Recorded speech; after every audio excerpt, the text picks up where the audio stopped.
दिनांक 1 मार्च 2025 रोजी रात्री 12:15 वाजेच्या सुमारास एक व्यक्ती अंजनेरी प्राथमिक आरोग्य केंद्रामध्ये आला. शिपाई श्री महेश आवारे यांनी गेट उघडलं असता इथे कोणी डॉक्टर किंवा सिस्टर नाही का, मला बाहेरून आणलेले इंजेक्शन घ्यायचे आहे, सकाळी या असं शिपायानं सांगितलं. तर त्याने आरोग्य केंद्रामध्ये आरडाओरड सुरू केली. शिपायानं मला कॉल केला. मी रूममधून बाहेर आले तर तो व्यक्ती शिपायाला म्हटला की मॅडमला केबिनमध्ये पाठव, तिकडे बोलतो त्यांच्याशी. त्यावर ही ओपीडीची वेळ नाही आणि तुम्ही इथून निघून जा असं मी रागावून त्यांना सांगितलं.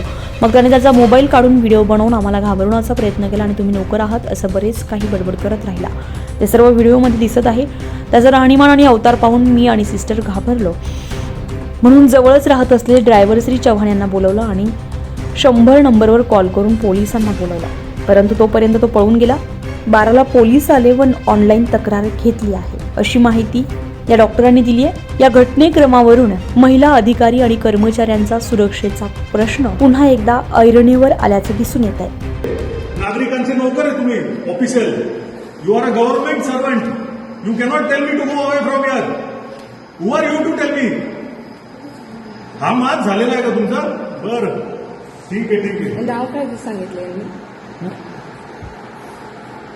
हॅलो, रास्त होईलच.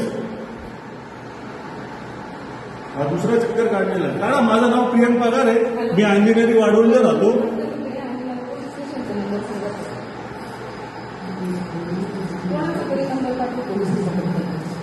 पटकन पळा, पटकन बीएससी दे. 100 लाख.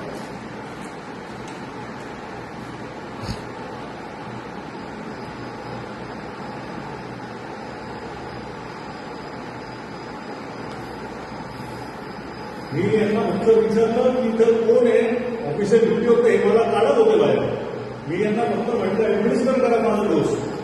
तर कोणी सिस्टर सुद्धा नाही. इथं 10 लोक आहेत. 1 2 3 4 5 6 7 तिथं मध्ये अजून 10 लोक आहेत आणि एक इंजेक्शन पोचू शकत नाही मला, जेव्हा यांच्याकडे डोस अवेलेबल नव्हता.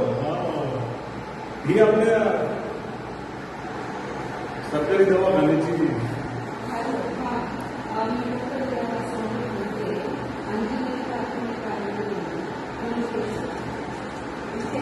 व्यक्ती आलेला आहे आणि अहो मी जातो पोलीस स्टेशनला, मी जातो त्र्यंबकला चाललोय. एक सिस्टर आहे आणि डॉक्टर स्वतः वैद्यकीय अधिकारी.